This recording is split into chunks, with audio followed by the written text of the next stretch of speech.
가끔씩 뉴스에 나오는 그 사건, 사고를 접하다 보면 우리가 살아가는 현실이 참 잔혹하게 느껴질 때가 많습니다. 혹시 이런 말 들어보셨습니까? 때론 현실이 영화보다 더 영화 같을 때가 있다. 프랑스 작가 모드 줄리앵이 쓴 완벽한 아이라는 책이 있습니다. 제가 조금 전에 말한 대로 바로 이 책이 영화보다 더 영화 같은 현실을 우리에게 보여주고 있는데요. 모드 줄리앵은 1957년에 프랑스에서 태어났습니다.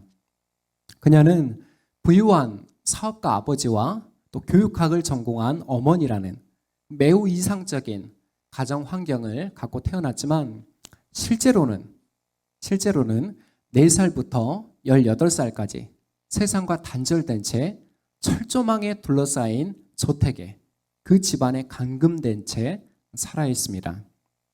이유는 아버지의 정신 나간 교육, 철학 때문이었어요. 그녀의 아버지는 프리메이슨이라는 그 사이비 종교에 심취하고 참혹한 그 2차 세계대전을 겪은 트라우마 때문에 자신의 아이를 세상 모든 위험에서 살아남을 수 있는 완벽한 아이로 키우기로 결심을 합니다. 그런데 그 방법이 도저히 양육이라고는 부를 수 없는 학대 그 자체였습니다. 먼저 아이를 학교에도 보내지 않고 새벽 6시부터 밤 11시까지 혹독하게 집안일과 엉터리 교육을 시키는데 예를 들면 이런 거예요. 당시에 전쟁이 발생하면 누가 제일 마지막에 죽었냐면 음악가가 제일 마지막에 죽었습니다. 그래서 하루 몇 시간씩 온갖 악기 연주를 아이에게 시킵니다. 그리고 면역력을 키워야 된다는 이유로 머리는 한 달에 한 번 감게 하고 샤워는 부모님이 씻고 남은 더러운 물로 해야 했습니다. 이외에도 이 아동 학대를 넘어서는 수많은 끔찍한 일들이 자행되는데요. 그럼에도 모두는 이 지옥 같은 현실에 삼켜지지 않고 결국 18의 나이에 그 집안에서 탈출을 성공하게 되는데 여러분 그 비결이 궁금하지 않으신가요? 모두는 아버지의 1분 1초의 틈도 허락하지 않는 철저한 통제 가운데서도 틈틈이 그 집안에서 키우는 동물들과 교감했고 특히 책을 읽었는데 그 책에서 읽은 다른 인물들이 여러 인물들이 나오잖아요, 책에. 자신과는 그 인물들이 다른 삶을 살아가는 모습을 깨닫고 나서 이제 아버지의 세뇌가 아니라 자신만의 생각과 상상력을 품게 됩니다. 결국 그녀의 아버지는 15년 동안 자신의 통제와 억압 아래 모두를 두었지만 자유를 갈망하는 인간의 본능까지는 결코 집안에 가둬둘 수가 없었던 것이죠. 나중에 이 모드 줄리앵이 이제 그 자서전을 쓰는 거예요. 얼마나 이게 큰 트라우마입니까? 30년이 지나서야 이 트라우마에서 자기가 치유가 되었고 이후로는 이제 상담사, 치유 상담을 하는 그런 활동가로 지금도 활동하고 있다고 제가 뉴스를 통해서 접했습니다. 사도행전 강의 오늘 7번째 시간에 우리가 살펴볼 주제도 동일합니다. 이제 오늘 본문부터 교회를 향한 본격적인 유대 당국의 핍박이 시작됩니다. 유대 당국은 더는 예수의 소문이 퍼지지 못하도록 베드로와 요한을 감옥에 쳐넣게 되죠. 그러나 놀랍게도 지난 본문에서 우리가 살펴본 대로 솔로몬 행각에서 선포된 그 베드로의 두 번째 설교를 통해 5,000명이 넘는 회심한 신자들이 교회 안으로 들어오게 됩니다. 오늘 말씀을 통해 그 무엇으로도 가둘 수 없는 역동적인 복음의 역사를 깨닫고 이 복음이 주는 도전 앞에 서는 저와 여러분이 되시기를 축복합니다. 가둘 수 없는 복음, 첫째는 시작된 핍박입니다. 우리 1절에서 4절 말씀 함께 읽도록 하겠습니다. 시작. 베드로와 요한이 아직도 사람들에게 말하고 있는데 제사장들과 성전 경비대장과 사두개파 사람들이 몰려왔다. 그들은 사도들이 백성을 가르치는 것과 예수의 부활을 내세워서 죽은 사람들의 부활을 선전하고 있는 것에 격분해서 사도들을 붙잡았으나 날이 이미 저물었으므로 다음 날까지 가두어뒀다. 그런데 사도들의 말을 들은 사람들 가운데서 믿는 사람이 많으니 남자 어른의 수가 약 5천 명이나 되었다. 아멘. 사도행전 3장에서 우리가 살펴봤던 그 성전 미문 곁에 장애인 치유 사건은 유대인들의 눈에 어땠습니까? 직접 보고도 믿지 못할 매우 큰 충격을 가져다 준 사건이었습니다. 만약 그 당시에 페이스북이나 유튜브 같은 SNS가 있었다면 어땠을까요? 분명 순식간에 다른 지방에도 퍼졌겠죠. 현재 베드로의 설교가 진행되고 있는 이 솔로몬 행각에는 이미 수많은 사람들로 발 디딜 틈이 없었습니다. 그리고 한편으론 이 광경을 매우 불편하게 바라보는 집단이 있었는데 그들이 누굽니까? 1절에 나온 대로 제사장, 성전 경비대장, 사두개파 사람들로 불리는 유대교의 종교 지도자들입니다. 당시 이들의 성향이 어땠는지를 잠시 살펴볼 필요가 있는데요. 먼저 가장 큰 권력을 쥐고 있는 제사장들의 역할은 뭐였습니까? 성전에 관련된 모든 일들, 곧 성전 안에서 제사를 집행하고 또 성전으로 들어오는 헌금과 세금 등 모든 수입을 장악하고 있었습니다. 다음으로 성전 경비대장은 성전의 치안을 담당하는 그 역할을 맡고 있었고 바리새파 사람들, 바리새인이라고 하죠. 바리새인은 바리새파 사람들이 아니라 사두개인입니다. 사두개인들은 로마와 정치적인 협력 관계를 맺고 있었습니다. 그래서 바리새인과 사두개인의 이 두 축이 유대 종교 권력 지형에서 매우 중요한 축이었습니다. 쉽게 말해서 이들은 유대 사회의 체제가 흔들리는 일에 극도로 민감한 사람들이에요. 왜 그렇습니까? 그 질서가 무너지면 동시에 자신들의 기득권도 함께 무너지기 때문이죠. 그래서 오늘 베드로의 설교가 진행되고 있는 그 현장을 급습하는데 예상했던 대로 사도들의 가르침이 참 가관입니다. 그 내용이 어때요? 베드로가 이미 죽은 나사렛 예수의 부활을 내세우며 심지어는 죽은 사람들의 부활까지 가르치고 있었습니다. 이 사실 앞에 유대교의 권력자들은 붕괴하며 즉시 사도들을 연행합니다. 그러나 이미 날이 저물어서 재판을 열기 힘든 관계로 일단 감옥에 넣어두죠. 결국 이 솔로몬 행각에 모인 군중들도 썰물처럼 각자 자리로 흩어지게 됩니다. 최근 유튜브에서 각종 폭로전이 연일 발생하고 있습니다. 한 4, 5년 전부터 됐는데요.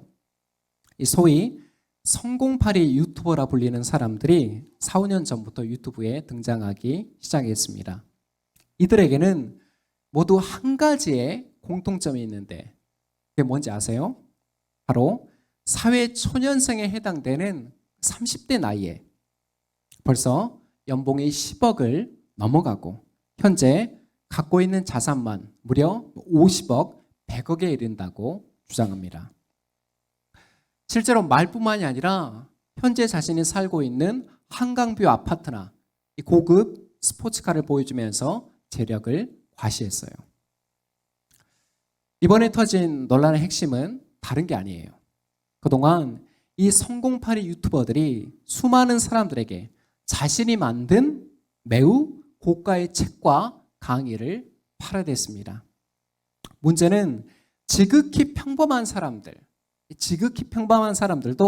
자신의 강의나 사업 컨설팅을 들으면 모두 부자가 될 수 있다고, 나처럼 될 수 있다고 주장한 것입니다. 그런데 시간이 지나자 그 유튜버들의 실제 자산을 입증할 방법이 있을까요, 없을까요? 없습니다. 또한 그들의 주장도 허위 광고, 과대 광고, 그리고 온갖 거짓말에 가깝다는 것이 드러나기 시작한 거죠. 안타깝지만 우리 교계에도, 우리 교회들 안에도 이런 흐름은 존재합니다. 현재 이 사람들도 전국의 교회를 돌면서 책을 팔고 재정학교나 재정세미나 등 온갖 강의를 홍보하고 있습니다.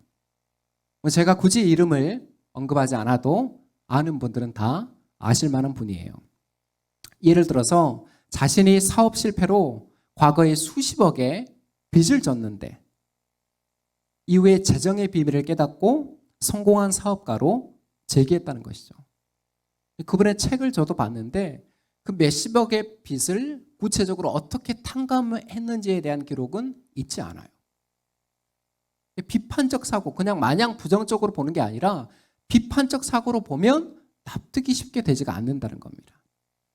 어쨌든 성공파리 유튜버들과 이분들이 하는 말도 크게 차이가 없습니다. 결론이 뭐예요? 누구나 다 물질의 복을 받을 수 있고 재정의 부흥을 경험할 수가 있다는 것입니다. 그런데 여러분, 오늘 사도들이 핍박을 받고 감옥에 갇힌 이유가 뭡니까? 만약 그들이 대중들이 듣고 싶어하는 그 달콤한 성공담을 전파하고 유대 권력자들과 적당하게 타협을 했다면 감옥은커녕 꽤 높은 자리를 차지할 수 있지 않았을까요?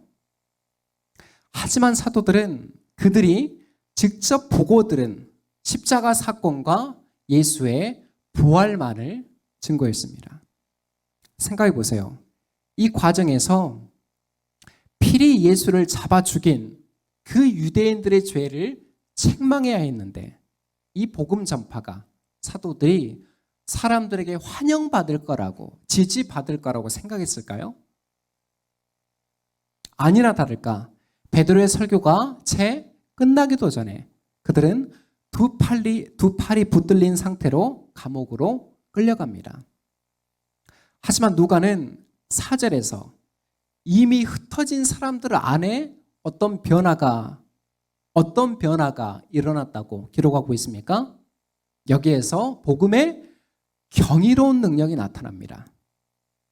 솔로몬 행가에서 선포된 베드로의 두 번째 설교를 듣고 회심한 사람들이 어땠다고요? 무려 성인 남자만 약 5천 명이 넘었습니다. 당시에는 여자나 아이들의 수는 계수하지 않았잖아요. 성인 남자만 5천 명이 넘었으니까 3인 가족을 하면 얼마가 돼요? 최소 10,000명, 15,000명이 넘어가는 겁니다. 당시 예루살렘에 살고 있는 인구가 한 5만 명 정도가 됐어요. 5천 명은 10분의 1이잖아요. 이게 얼마나 혁명적인 사건이에요, 여러분. 광주시 인구가 140만, 30만 정도 되잖아요. 그래서 10만 명이 그날 회심하고 예수를 믿었다. 이걸 대입하면서 한번 상상을 해보시라는 거예요. 우리가 앞으로 사도행전을 통해서 계속해서 살펴보겠지만 복음 선포에 대한 사람들의 응답은 딱 두 가지입니다. 진리 앞에 무릎을 꿇거나 격렬하게 핍박하거나. 그 중간은 없어요, 여러분. 지금 교회의 위신이 땅에 짓밟히는 시대를 우리가 살고 있지만 그럼에도 여러분 우리 교회가 존재해야 될 이유가 뭡니까? 바로 교회만이 증거할 수 있는 하나님 나라의 복음이 있기 때문입니다. 솔직히 지금 한국 사회에서 복음을 전할 때 여러분 물리적인 핍박이 있습니까? 없어요. 이제 우리 사회는. 오히려 우리가 당면한 과제는 뭐예요? 그동안 교회와 그리스도인들이 쌓아온 그 왜곡된 모습, 그 부정적인 인식 때문입니다. 당장 우리 가족들만 봐도 어떻습니까? 이런 부정적인 인식 때문에 교회를 기피하고 기독교를 기피하는 분들이 있잖아요.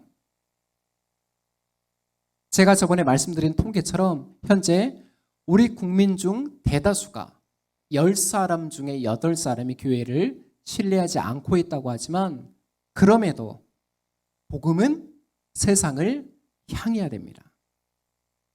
오늘 베드로와 요한은 감옥에 갇혔으나 그들이 선포한 복음은 갇히지 않았습니다. 오히려 이 복음은 예수를 십자가에 죽이고도 회개할 줄 모르는 그 냉랭한 유대 사회를 관통했고, 그 철면피 같았던 5천 명이 넘는 유대인들을 예수 이름 앞에 무릎 꿇게 만들었습니다. 그러니 사랑하는 여러분, 사람들의 그 차가운 거절과 부정적인 반응에 너무 염려하기보다는 이 역동적인 복음의 능력, 이 역동적인 복음의 능력에 우리가 다시 사로잡혀서 하나님의 손에 쓰임받는 우리 공동체가 되기를 축복합니다. 가둘 수 없는 복음 둘째는 다른 이름은 없다입니다.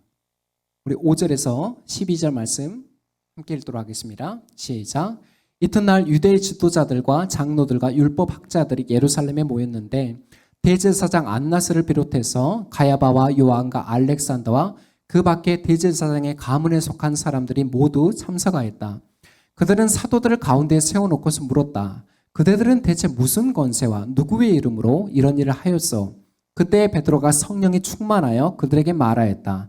백성의 지도자들과 장로 여러분, 우리가 오늘 신문을 받는 것이 병자에게 행한 착한 일과 또 그가 누구의 힘으로 낫게 되었느냐 하는 문제 때문이라면 여러분 모두와 모든 이스라엘 백성은 이것을 알아야 합니다. 이 사람이 성한 몸으로 여러분 앞에 서게 된 것은 여러분이 십자가에 못 박아 죽였으나 하나님이 죽은 사람들 가운데서 다시 살리신 나사렛 예수 그리스도의 이름을 힘입어서 된 것입니다.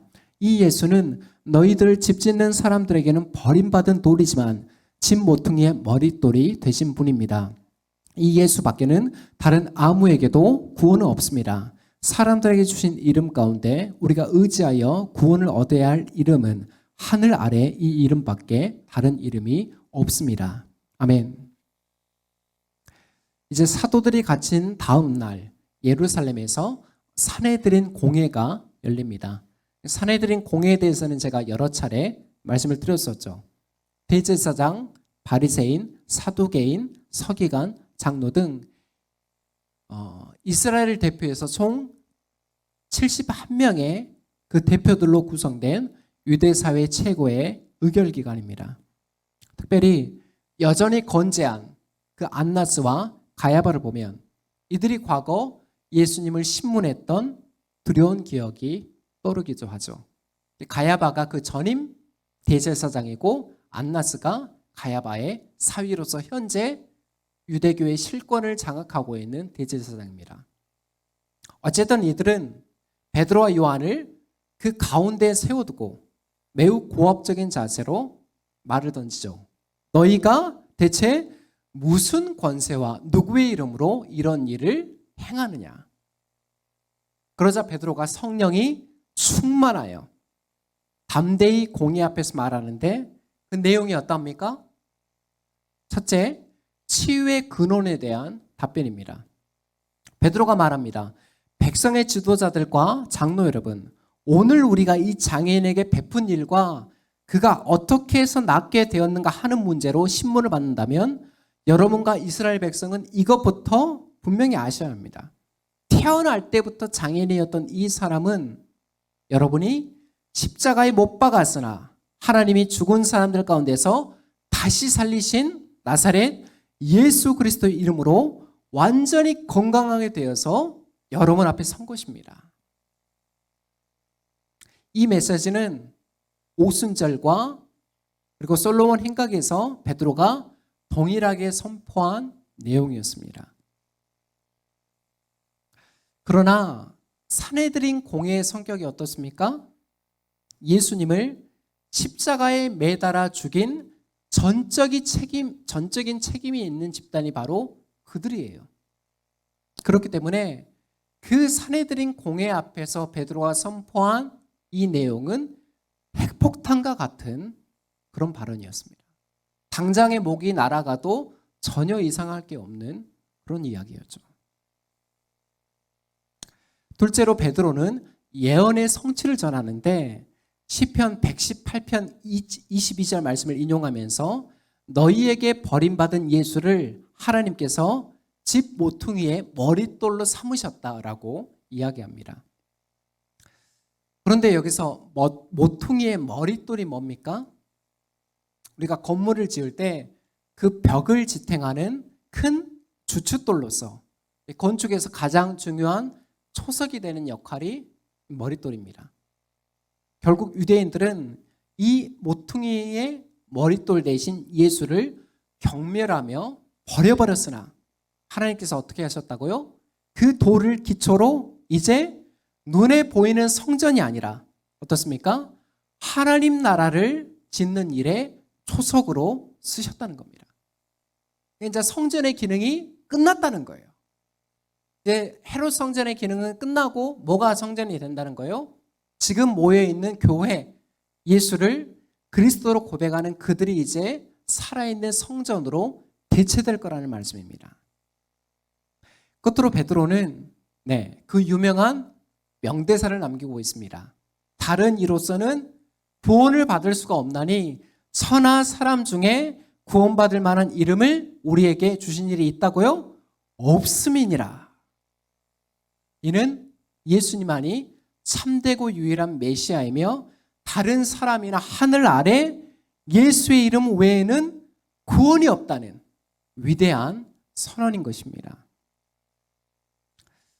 20세기 영국의 종교 철학자 존 힉이라는 인물이 있습니다. 이분은 원래 런던 대학교에서 신학을 공부하고 목사 안수를 받았는데 이후에 이 사람이 종교 다원주의를 설파하는 중심 인물로 전향하게 됩니다. 여러분, 종교 다원주의는 예를 들어서 이런 겁니다.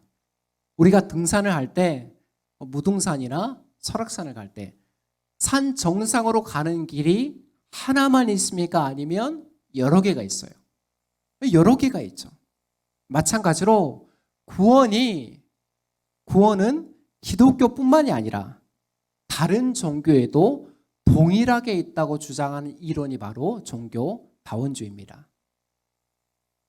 존 힉이 종교 다원주의로 돌아선 유명한 일화가 있는데 한번 들어보십시오. 내가 버밍엄 대학교에서 가르치고 있을 때 다른 종교를 믿지만 거룩한 삶을 사는 많은 사람들을 만날 수가 있었다. 다른 종교를 가진 사람들이죠. 그러한 경험을 통해 나는 기독교인이 다른 종교인보다 더 도덕적인 것은 아니라는 결론에 이르게 되었고, 이러한 결론이 종교의 다원성을 바라보는 입장을 완전히 바꾸어 놓은, 즉 코페르니쿠스적인 전환을 가져오는 계기가 되었다. 어떻습니까? 기독교 진리의 유일성을 배제한다면 어느 정도 합리적인 의견으로도 볼 수 있겠죠. 하지만 어떻습니까? 우리가 결코 받아들일 수는 없는 그런 사상입니다. 또 한편으로는 이제 20세기를 넘어서 지금 21세기는 더 복잡해진 사회예요. 21세기가 포스트 모더니즘 사회라고 얘기를 하잖아요. 이 시대에 접어들어서 기독교 진리의 유일성은 갈수록 그 입지가 줄어들고 위협을 받고 있습니다.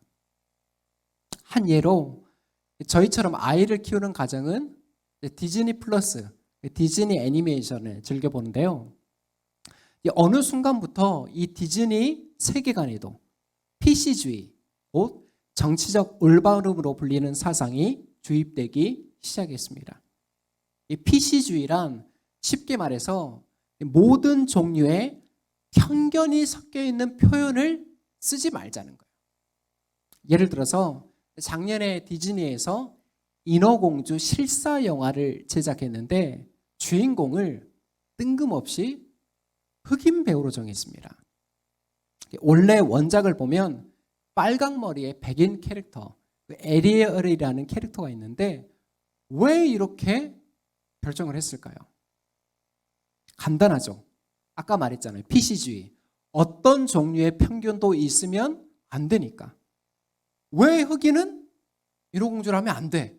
차별이 없어야 되잖아. 편견이 없어야 되잖아. 그래서 팬들의 반대에도 끝까지 흑인 배우를 고집했던 것입니다. 근데 더 웃긴 건 뭔지 아세요? 이 무리하게 원작을 바꾸면서까지 강행한 그 영화를 정작 흑인 아이들은 좋아하지 않았습니다. 왜 나의 아리엘이 저렇게 흑인으로 나오냐고 막 원성이 자자했다고 합니다. 어쨌든 다원주의와 상대주의와 피시주의 이런 사상들이 갈수록 힘과 세력을 얻고 있는 가운데 우리 기독교 진리는 그 안에서 어떻게 비춰질까요? 예수만이 구원이다 말하는 기독교 진리는 갈수록 독선적이며 배타적으로 비춰질 수밖에 없습니다. 그렇지만 여러분 한번 천천히 생각해 보십시오. 기독교만이 진리라고 주장하는 게 이 시대에 왜 독선입니까? 그렇다면 절대 진리는 없고 다양한 진리가 공존한다는 그 주장도 독선 아니에요. 포스트 모더니즘의 핵심이 상대주의예요. 절대성을 부인하는 거예요. 다 해체하는 겁니다. 그러면 절대 진리가 없다는 주장도 상대주의 관점에서 보면 말이 안 되는 논리적인 모순을 갖고 있다는 거예요. 이러한 모순을 인지하지 못한 채 기독교 진리의 유일성만 공격하고 있습니다. 물론 나이나 성별이나 국가나 인종이나 종교 등으로 이 사회적 차별을 받는 문화는 우리 교회와 그리스도인들도 지속적으로 개선을 해나가야겠죠. 다만 우리가 믿는 이 기독교 진리를 세우고 전하는 일에는 오늘 베드로처럼 우리도 담대하게 목소리를 내고 자리를 지켜야 됩니다. 이런 분명한 태도가 성경이 가르치는 믿음이에요. 한 가지 더 말씀드리고 싶은 건 우리가 믿는 진리만큼 우리가 믿는 진리도 중요하지만 그만큼 세상을 대하는 자세도 중요합니다. 우리와 생각이 다르고 지향이 다르고 종교가 다르다고 해서 미리 성긋고 냉정하게 그렇게 지낼 필요가 굳이 있을까요? 예수님의 공생애를 보십시오. 당시에 세리와 창녀로 대표되는 그 사회 밑바닥 인생들에게 우리 예수님이 어떻게 다가서셨습니까? 따뜻하게 긍휼과 온유함으로 그들에게 다가섰던 주님의 그 모습을 기억하면서 우리도 상식과 예의, 품위와 관대함으로 이 복음의 진한 향기를 세상 앞에 드러낼 수 있기를 그렇게 주님의 이름으로 소망합니다. 가둘 수 없는 복음, 마지막은 양보할 수 없는 진리입니다. 이제 마지막은 베드로의 답변에 대한 사내들인 공회의 반응입니다. 이 앞서 베드로의 거침없는 발언은 순식간에 이 법정을 장악했습니다. 처음에 사내들인 공회는 베드로와 요한을 어떻게 생각했습니까? 그저 배움이 없는 보잘것없는 존재로 취급했었죠. 하지만 사도들이 구약을 넘나들면서 권위 있게 권세 있게 가르치는 모습을 보고 그저 할 말을 잃어버린 거예요. 이처럼 담대한 사도들의 모습은 우리 예수님께서 생전에 말씀하신 언약의 성취입니다. 예수님이 누가복음에 보면 뭐라고 말씀하셨습니까? 훗날 제자들이 임금들과 권세자들 앞에 끌려갈 것이지만 그들이 도무지 반박할 수 없는 언변과 지혜를 주실 것이라고 미리 예언하셨습니다. 자, 이어서 14절에 보면 사도들이 무죄를 받는 가장 분명한 증거가 있었는데 그게 뭐였습니까? 미문 곁에서 치유받았던 그 장애인이 사도들 곁에 서 있는 모습을 보니까 어떤 트집도 잡을 수가 없는 거예요. 해를 가한 게 아니잖아요. 그 사람을 치유해 준 것은 모든 사람들이 보기에 선한 일이잖아요. 아무 트집도 잡을 수가 없었던 겁니다. 하지만 사내들인 공회에 그 권위와 자존심상 이 사도들을 그대로 돌려보내기에는 어려웠죠. 그래서 사도들을 잠시 법정에서 나가게 한 뒤에 어떤 대책을 세웁니까? 사도들을 통해서 일어난 기적은 이미 예루살렘 성내를 떠들썩하게 만들었기 때문에 더는 소문이 퍼지지 않도록 입막음을 해야만 했죠. 그래서 다시 사도들을 불러서 앞으로 예수의 이름으로 아무에게도 말하거나 가르치지 말 것을 엄중하게 경고합니다. 그런데 사도들은 이 명령에 굴복할 이유가 전혀 없었어요. 그래서 뭐라고 이야기합니까? 우리 19절에서 20절 말씀 함께 읽겠습니다. 시작. 그때 베드로와 요한은 대답하였다. 하나님의 말씀을 듣는 것보다 당신들의 말을 듣는 것이 하나님 보시기에 옳은 일인가를 판단해 보십시오. 우리는 보고 들은 것을 말하지 않을 수가 없습니다. 이 텍스트로 지금 우리가 읽고 있지만 이 장면을 상상해 보면 사도들의 그 웅장한 기계가 느껴지십니까? 우리는 보고 들은 것을 말하지 않을 수가 없다. 이 부정문을 2개 쓰는 것은 엄청난 강조의 문학적인 표현이에요. 사내들은 공회는 끝까지 고개를 숙이지 않는 두 사도들의 모습에 빡쳤죠. 매우 심하게 빡쳤지만 왜 결국 그대로 돌려보낼 수밖에 없었습니까? 이미 예루살렘 성내에 그 일어난 기적을 보고 하나님께 영광을 돌리며 찬양하는 사람들이 가득했기 때문입니다. 여기에서 대세를 거스르는 판결, 예를 들어서 다시 감옥에 집어넣거나 사형 언도를 내리면 어떻게 됩니까? 백성들의 밀란이 일어나는 거죠. 정치인들은 이거를 거스를 수가 없는 거예요. 이 백성들의 회중들의 반응을. 끝으로 누가는 22절에서 치유된 사람의 나이가 몇 살이라고 얘기합니까? 40살이 넘었다고 구체적으로 기록을 하고 있습니다. 여러분, 성경은 역사석에 있는 책이에요. 그걸 잘 기억하시면서 읽으시기 바랍니다. 오늘 광고 드린 대로 제가 지난주부터 제주도에 내려가 있는 자매들과 온라인으로 새가족 교육을 시작했습니다. 첫 시간에 나눈 이야기 중 하나가 본인이 어떻게 기독교 신앙이라는 이 문으로 들어왔는지를 나눈 거예요. 이 교재에서는 이 3가지로 기독교 신앙이라는 문에 들어오는 과정에 대해서 설명을 하고 있습니다. 첫째는 기독교 신앙을 믿는 가정에서 자랐기 때문에, 둘째는 인생의 고난과 역경을 통해서, 마지막 셋째는 인생의 궁극적인 의미를 추구하거나 탐구하다가. 이 공교롭게도 저뿐만이 아니라 저희 3사람 모두가 하나의 공통점이 있었는데 바로 기독교 신앙을 믿는 가정, 곧 모태신앙으로 자랐다는 것입니다.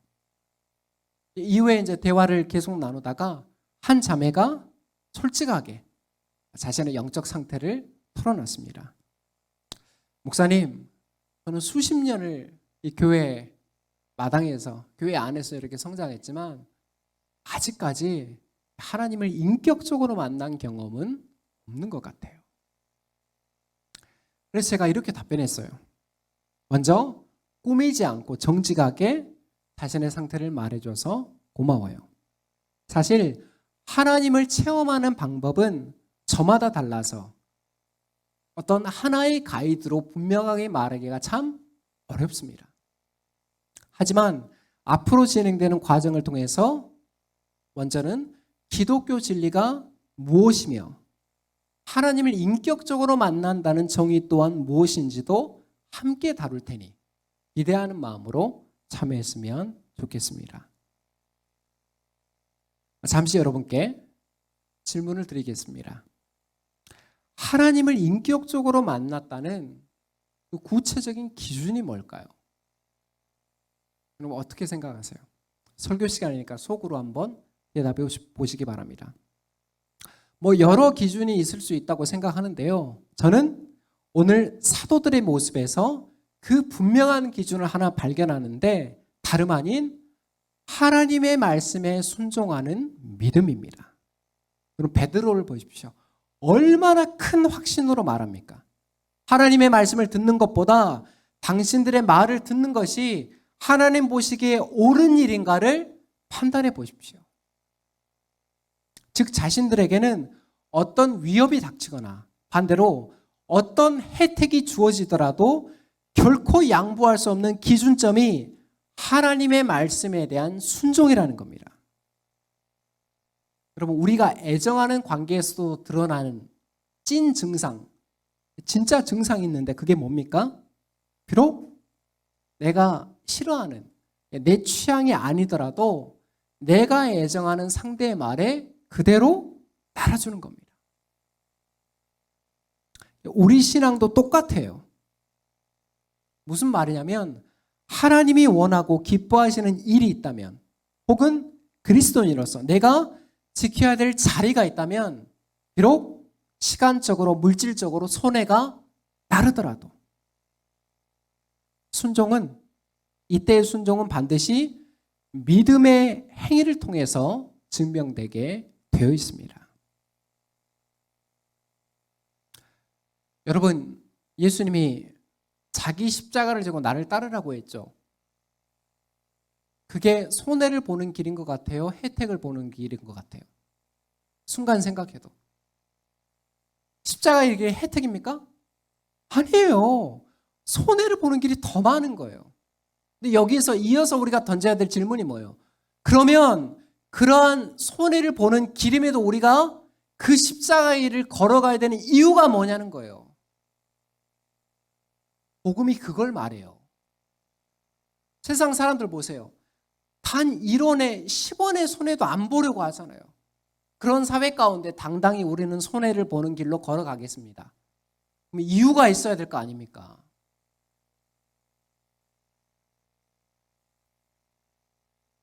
엄밀히 따지면 여러분, 우리가 하나님께 드리는 순종에는 결코 손해라는 개념이 없습니다. 생각해 보세요. 우리 인간의 기준에서 그렇게 보이는 것이지 오히려 하나님과 무관한 관계없는 성공이 우리에게는 더 큰 해가 될 수 있음을 기억하시기 바랍니다. 그래서 예수님 앞에 나온 부자 청년에게 예수님 뭐라고 말했어요? 네가 갖고 있는 재물을 사람들에게 나눠주고 다시 와서 나를 쫓으라. 부자 청년이 어떻게 했습니까? 슬피 울며 예수님을 떠났어요. 예수님 뭐라고 말해요? 부자가 천국에 들어가는 것이 낙타가 바늘기 들어가는 것보다 어렵다. 부자가 천국 못 간다는 말이 아니에요. 못 들어간다는 말이 아닙니다. 더 가진 사람이 하나님 나라에 이르기가 현실적으로 더 힘들다는 거예요.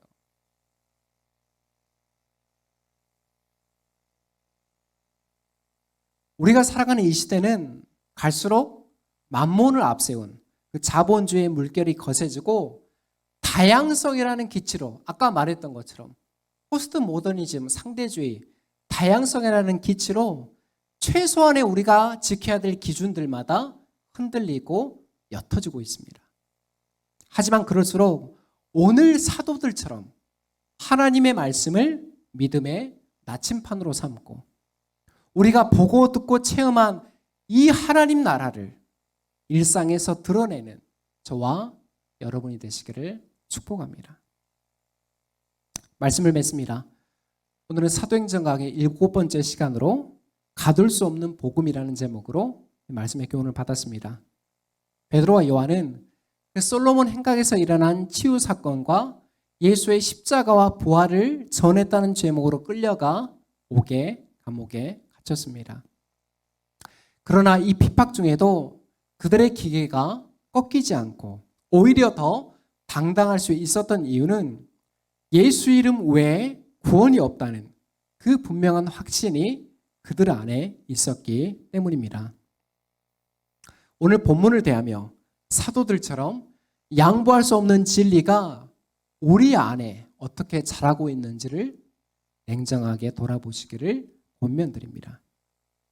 여러분, 사도행전의 역사는요, 성령의 역사이면서 동시에 핍박의 역사입니다.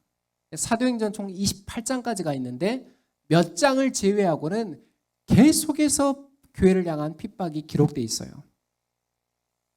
그러나 우리 주님께서 사도행전 1장 8절에서 말씀하신 대로, 명령하신 대로 복음은 그 어디에도 갇히지 않고 예루살렘과 온 유대와 사마리아와 땅끝까지 이르러 전파될 것임을 사도행전은 생생하게 우리에게 보여줍니다.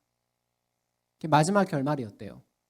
결국 로마에 도착한 바울이 자신이 가택연금을 받는 그 상황에서도 찾아오는 모든 사람들에게 주 예수와 하나님 나라에 대해서 증거하는 장면, 그 열린 결말로 사도행전이 마무리되잖아요. 끝으로 오늘 하나님이 우리에게 주신 이 말씀의 도전으로 이번 한 주간 우리에게 주어진 자리에서 묵묵하게 예수를 따라가는 그런 팔로 공동체로 서기를 주님의 이름으로 축원합니다. 기도하겠습니다.